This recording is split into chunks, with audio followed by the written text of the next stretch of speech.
Hi everybody, I hope you are doing very good. बहुत अच्छा जा रहा होगा आपका न्यू ईयर, मैं ऐसा एक्सपेक्ट करती हूँ। ओके, तो अब हम आगे की वीडियोस पे कुछ इंपॉर्टेंट डिस्कशन करने वाले हैं। तो प्रेजेंटेशन के लिए क्या क्या चीजें बहुत ज्यादा जरूरी हैं, इन चीजों को बहुत ख्याल में रखा जाएगा। और प्रेजेंटेशन का अच्छा होना बहुत ज्यादा जरूरी है, क्योंकि आपकी बॉडी लैंग्वेज इसमें चेक करी जाती है, आपका कंटेंट चेक करा जाता है, आप किस तरीके से अपना प्रेजेंटेशन दे रहे हैं वो चेक करा जाता है। तो हम बहुत सारे ऐसे यहाँ पे नए टिप्स सीखने वाले हैं जो एक प्रेजेंटेशन के लिए बहुत ही ज्यादा जरूरी है। So I hope you already seen the old videos and now you are ready for the new ones. Please please आपसे रिक्वेस्ट है, subscribe the channel, like the channel and share it to the ones who really need it. क्योंकि मुझे ऐसा लगता है कि बहुत ऐसे लोग हैं जिन लोगों तक ये बातें पहुंच नहीं पा रही हैं, जिनको एक्चुअली इन चीजों की बहुत ज्यादा जरूरत है। So make sure that you share it to those जिनको इसको देखने की बहुत ज्यादा जरूरत है। तो अब हम बात करने वाले हैं प्रेजेंटेशन के बारे में और प्रेजेंटेशन की पॉलिशिंग और एडिटिंग के बारे में। तो पॉलिश इट सेवरल टाइम्स, मैंने यहाँ पे इसलिए लिखा है just like well worn clothes. A good presentation often needs a few rounds of dusting before it becomes shiny and sparkly. क्या होता है, हम अपने आप को जब तैयार करते हैं तो हम कई बार अपने आप को आईने में देखते हैं। क्यों देखते हैं? ताकि बिल्कुल परफेक्ट लगे। ऐसे ही एक प्रेजेंटेशन होती है, ठीक है ना। आप एक अच्छा कपड़ा, जब आप एक कोई अच्छा ड्रेस खरीदते हैं, आप उसे दो चार बार पहन के देखते हैं, आप उसे ट्राई करते हैं, आप देखते हैं कि उसकी फिटिंग बिल्कुल ठीक है या नहीं है। Do you really look good? ये कलर आपके ऊपर अच्छा लग रहा है या नहीं लग रहा? क्या आपके पास उससे मैचिंग इयररिंग्स होंगे या नहीं होंगे? और अगर आपके पास नहीं है तो how would you like to purchase them? So goes with men. जब लड़के डेट करने जाते हैं किसी को, तो आई गेस आपने देखा होगा कि बड़े तैयार श्यार होकर, एकदम अच्छा परफ्यूम वर्फ्यूम लगाकर, एकदम ऐसे निकलते हैं घर से टिप टू टो होके। तो आपने क्या करा, अपने आप को यहाँ पे पॉलिश करा है। और यही चीज एक प्रेजेंटेशन के साथ होती है कि एक प्रेजेंटेशन में आप अपने आप पॉलिश करते हैं। ठीक है, तो ये पॉलिशिंग कैसे होगी? आप first you can start messy. Okay, explore the outline and your initial ideas in a flexible way before you even open up your PowerPoint and Keynote. आप सबसे पहले जो अपने इनिशियल आइडियाज एक पेन और कॉपी पे बनाना चाहेंगे, तो उनमें ही बहुत सारा आप चीजें उनको एडिट करना शुरू करें।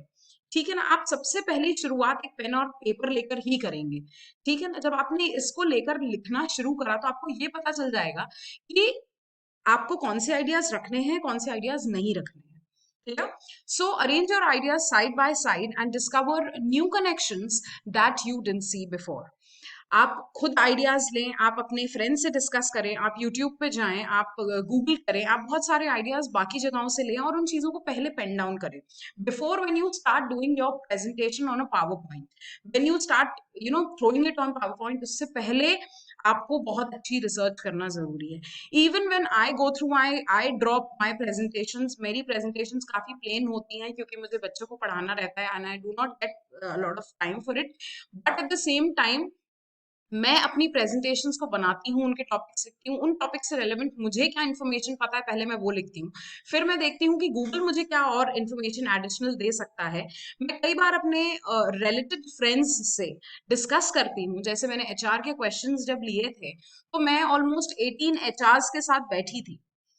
मैंने इन सबको एक पेन और पेपर दिया। इसमें भी it was the same conference room जहाँ पे मैंने ये काम करा है। मैंने उन 18 एचआरस को, मैंने उन्हें एक पेन और पेपर दिया और मैंने उनसे कहा कि आप वो क्वेश्चंस, यहाँ 15 क्वेश्चंस वो लिखिए जो आप नॉर्मली अपने स्टूडेंट से पूछते हैं या आप एक नॉर्मली एक इंटरव्यूअर से पूछते हैं।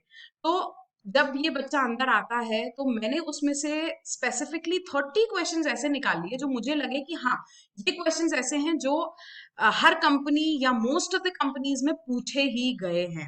एंड ट्रस्ट मी, जब मेरे यहाँ के बच्चे, मेरे ऑफिस जहाँ पे मैं आई रियली वर्क, तो यहाँ के जो बच्चे जो इंटरव्यूज देते हैं, मैंने इनका भी एक सेट ऑफ क्वेश्चंस बनाया। I can really give you the scanned copies of the students की जो उन्होंने मुझे भेजा है कि मैम यही क्वेश्चंस हमारे उसमें पूछे गए, इंटरव्यू में हमसे पूछे गए। ठीक है, so make sure that you even go through that video. Coming back to this video again, सबसे पहला हम बात कर चुके हैं स्टार्ट मेसी। सेकंड की मैं बात करती हूँ, so edit ruthlessly. At first, you might have a huge amount of information and you will wonder how you are ever going to do it. Keep editing ruthlessly until until you've pared your message down bare to the essentials. आपको क्या करना है? आपको concept diagram बनाना है। जैसे तो आपने क्या करा, आपने कॉन्सेप्ट डायग्राम में लिखा ऐसे, अब मैं अगर लिख रही हूं ऐसे, तो मैं अपने प्रेजेंटेशन जो मैं दिखा रही हूं उससे ज्यादा एक्सप्लेनेशन यहाँ पे मैं दूंगी, दैट विल से कि ऐसे का मतलब क्या होता है। ठीक है, यहाँ पे मैं उन्हें एग्जाम्पल दूंगी कि आपको याद है बचपन में हम काव पे ऐसे लिखा करते थे, पर अब थिंग्स हैव चेंज्ड। अब ऐसे के लिए इंपॉर्टेंट क्या है, अब ऐसे में एक इंट्रोडक्शन आ जाता है, एक बॉडी आ जाती है, एक कंक्लूजन आ जाता है, और आप बॉडी को किस तरीके से और एनहांस कर सकते हो, बॉडी में क्या क्या चीजें लैबोरेटरीली आनी चाहिए, एक इंट्रोडक्शन कैसा होना चाहिए, तो ये सारी बातें मैं यहाँ पर करूंगी, पर ये बातें मैं बोलूंगी, ये चीजें मैं लिखूंगी नहीं उस पे। मैं जरूर उस पे लिखूंगी कि ये मेरा ऐसे है, ऐसे के अंदर तीन चीजें क्या आती हैं, फर्स्ट आ जाता है इंट्रोडक्शन, सेकंड आ जाता है मेरा मिडिल या बॉडी, बॉडी ऑफ द ऐसे, और थर्ड आ जाता है मेरा कंक्लूजन। तो मैंने ये तीन चीजें लिखी और इसके बाद मैंने इनके नीचे की सारी चीजों को मैंने एक्सप्लेन करना शुरू करा। ठीक है, इससे आपका कॉन्फिडेंस पता चलता है, इससे ये पता चलता है कि आपने जेन्युइनली इस चीज को कितना ज्यादा पढ़ा है और कितना ज्यादा प्रैक्टिस किया है। ओके, तो हम बात कर रहे हैं एडिटिंग की, तो एडिट रूथलेसली, बार बार अपने पीपीटी को पढ़ें और उसे एडिट करें। और जैसे मैं जो यहाँ पे आपको इन्फॉर्मेशन देती हूँ या मैं जिन जगहों से अपनी इन्फॉर्मेशन लेती हूँ, तो ये बहुत बड़े बड़े पैराग्राफ्स होते हैं, I cut them short to this much. ठीक है ना, सो आई एम श्योर कि आप भी इस तरीके से इस चीज को करने की कोशिश करेंगे। नेक्स्ट आ जाता है get someone else to look it, get a new fresh pair of eyes. आपको लग रहा है कि आपने अपनी जगह पे अपना काम बहुत अच्छा करा है, सो अब आपको क्या करना है, अब आपको किसी और को दिखाना है। ठीक है, तो get a fresh pair of eyes that can work miracles when it comes to refining your presentation. Get a trusted mentor review your work. तो आपने क्या करा है यहाँ पर, आपने खुद तो उसको पढ़ा ही है, बट उसके साथ साथ आपने किसी और को भी दिखाया है। जब आप किसी और को दिखाएंगे तो इससे ये बहुत क्लियर हो जाएगा कि आप इसको आप सामने वाले ने अपना क्या रिव्यू दिया है इसके बारे में, क्या वो कंस्ट्रक्शन क्रिटिसिज्म आपके लिए बिल्कुल सही बैठ रहा है या नहीं बैठ रहा, और क्या ये रिव्यू आपके लिए इंपॉर्टेंट है या नहीं। सो मेक श्योर कि आप किसी को भी, किसी ऐसे इंसान को ये बात जरूर बोले कि आप प्लीज अपने प्रेजेंटेशन को, मेरे प्रेजेंटेशन को रिव्यू करें, मुझे बताएं कि क्या क्या चीजें गलत हैं। I will be more than happy अगर आप ये प्रेजेंटेशन मुझसे शेयर करेंगे, I will give you my own reviews. I guess you already have my email ID from YouTube. Do comment me here in the comment section and tell me if you have any problems regarding presentation and how can I be any kind of help to you. You will have my number, you will have my email ID here. आप मुझे कभी भी email ID अपना send करके और आप मुझे बोल सकते हैं, I can also check these presentations for you. Okay guys, next जाता है having a strong opinion. अपना ओपिनियन पुट अप करना प्रेजेंटेशन का सबसे बड़ा मुद्दा होता है। ठीक है ना, मैं जो भी बात कहूँ मैं इस चीज को बहुत एक स्ट्रॉन्ग ओपिनियटेड तरीके से कहूँ और बहुत स्ट्रॉन्ग ओपिनियन अपना रखूं, ये बहुत जरूरी है। ठीक है, अब ये कैसे होगा मैं आपको यहाँ पे बताने वाली हूँ। ठीक है, तो सबसे पहला, बी डिफरेंट। आप कैसे डिफरेंट होंगे? Stories are different and unexpected for your audience, so they sit up and take a notice, talk about a story and will seek attention and will draw the attention to the listeners. Before I start a presentation, अच्छी presentations वही होती हैं जिनमें सबसे पहले कोई एक video दिखा दिया जाए या एक आपको कनेक्टिंग स्टोरी आपको बता दी जाए। ठीक है, फॉर एग्जांपल अगर मेरी जो पूरी लोग मेरे साथ बैठे हुए हैं, ये इनका एज होगा ऑलमोस्ट 18 to 25, और मैंने कोई एग्जांपल दे दिया which is related to 60 years old, 60 years old का पर्सन, ओके, तो क्या ये पॉसिबल है कि ये लोग कनेक्ट कर पाएंगे? नहीं ना। सो ये क्यों नहीं कर पाएंगे? क्योंकि मुझे मेरी ऑडियंस को स्टडी करना बहुत जरूरी है, मेरी ऑडियंस मुझसे क्या सुनना चाहती है ये बहुत जरूरी है। सबसे पहले विद स्टार्टिंग अ स्टोरी मैं उनके दिमाग में या उनके दिल में एक इमोशनल इम्पैक्ट डाल देती हूँ। ठीक है, अगर इकोनॉमिक्स है, फॉर एग्जांपल मेरा टॉपिक, जैसे मैं पीएचडी कर रही हूँ इकोनॉमिक्स में, तो मैंने अगर इकोनॉमिक्स रिलेटेड कोई प्रेजेंटेशन बनाया तो मैं क्या करूंगी, सबसे पहले मैं उनको कोई इकोनॉमिक रिलेटेड एक एग्जांपल दूंगी, एक स्टोरी दूंगी कि इकोनॉमिक्स कहाँ से डिस्कवर हुआ, आज की डेट में इकोनॉमिक्स क्यों जरूरी है, और आप सब इकोनॉमिक्स में जी रहे हैं और कैसे जी रहे हैं, आप सबको कनेक्ट करते हुए मैं आपको ये बात शुरू करूंगी, यहाँ से मैं आपको बताना शुरू करूंगी। ठीक है, तो ये क्या होगा, ये एक इम्पैक्ट छोड़ देगा आपके ऊपर, आपके हार्ट पे, आपके दिल पे, आपके दिमाग पे, सो दैट अब यहाँ से क्या होगा, अब आपका प्रेजेंटेशन ऑटोमेटिकली इंटरेस्टिंग हो जाएगा। आपने अपना बेस या अपना फाउंडेशन या अपना स्टार्ट ही इतना अच्छा रखा है, so that everybody is now eager to listen.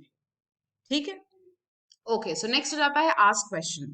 A rhetorical question is a question asked to make a point rather than get an answer to give opinion than the answer.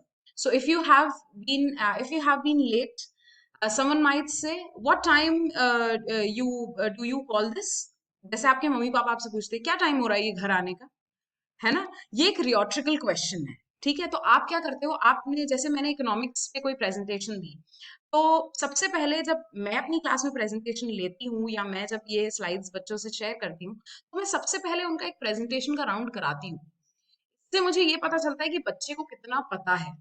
ठीक है, अब जब मुझे ये पता चल गया कि बच्चे को इतना पता है कि समझ लो आधा ग्लास जो है इसको आता है, अब ये मुझे आधा ही सिर्फ रिकवर करवाना पड़ेगा। तो ये आधा रिकवर करवाना इतना इजी हो जाता है या बच्चे को इतना समझ में आने लगता है, उसे समझ में तो बहुत अच्छी प्रेजेंटेशंस वही होती हैं जब आपसे सवाल करे जाते हैं। ठीक है, मेरे को अगर इस ऑडियंस को अपने साथ लेना है, इस ऑडियंस को अपने साथ लाना है, तो मैं क्या करूंगी, किसी से भी एक सवाल करूंगी। मैं कहूंगी अच्छा आप बताइए, आप इकोनॉमिक्स के बारे में क्या जानते हैं, आप ही बताइए। सो बहुत सारे हाथ उठते हैं, फिर सब अच्छे जवाब देते हैं। तो आप क्या हो गया, आपने यहाँ पे अपनी जो ऑडियंस है इसको अपनी प्रेजेंटेशन में डाल दिया, समझ लीजिए मर्ज कर लिया। अब now they are also involve in your presentation. ठीक है ना? यही चीज आप जैसे मैं प्रेजेंटेशन पे देती हूँ, तो अच्छा आप बताओ आपके हिसाब से प्रेजेंटेशन क्या है? ठीक है, अच्छा आपको क्या लगता है कि प्रेजेंटेशन के लिए एडिटिंग जरूरी है या नहीं? तो आपने इस तरीके के सवाल कर लिए। ठीक है, नेक्स्ट हो जाता है tailor it to your audience.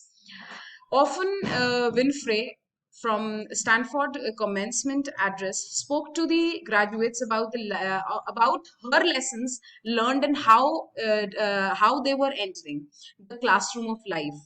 Try to know your audience, give relative examples that talk about your audience that are easily understood by the audience. अब ये जो महिला थी ऑर्फन विनफ्ले, जो स्टैनफोर्ड में कमेंसमेंट के एड्रेस के तौर पर गई थी, तो इन्होंने क्या कहा, this is classroom of life. उन्होंने अपने एक्सपीरियंसेस शेयर करे। मैं आपसे यहाँ पे अपने एक्सपीरियंसेस शेयर करती हूँ कि मैंने ये गड़बड़ करा, मैंने ये सही करा, मुझे ये सही करना चाहिए था। तो ये मेरे एक्सपीरियंसेस हैं। और इसी तरीके से जब आप एक अच्छी प्रेजेंटेशन देते हैं, आप अपनी बात बोलेंगे या अपना एक पॉइंट ऑफ व्यू बनाने की कोशिश करेंगे और बताने की कोशिश करेंगे, और इसी तरीके से आप ऑडियंस से कनेक्ट कर पाएंगे। Make sure that you always have the targeted audience, और आपकी ऑडियंस जो है वो आपसे कनेक्ट कर पाए, ये बहुत ज्यादा जरूरी है। तभी आप एक स्ट्रॉन्ग ओपनिंग के साथ अपने शुरुआत कर सकते हैं। स्ट्रॉन्ग ओपनिंग जो है ये तभी पॉसिबल होगी जब आप बच्चों से या जिस भी साथ में, जहां पे भी आप सेल्स की प्रेजेंटेशन ले रहे हैं, मार्केटिंग की प्रेजेंटेशन ले रहे हैं, ये सब जो है ये तभी आएगा जब आप एक स्ट्रॉन्ग ओपनिंग करेंगे और दूसरा अपनी टारगेट ऑडियंस को अपने साथ कनेक्ट कर लेंगे। ठीक है, so make sure you go through all my videos, and I'm really sorry जब मैंने start में opinion बोल दिया, opinion भी बहुत जरूरी है। So make sure that you have a strong opinion and you have a strong opening. Okay, so I'll see you very soon, and I'll make sure that even you get to learn a lot of from my presentation. And make sure do send me here in the comment section if you want a new pair of eyes to look at your presentation, and I'll always be there to guide you. Make sure you go through all of my videos so that you can learn very willfully and happily. Love you guys. Thank you so much.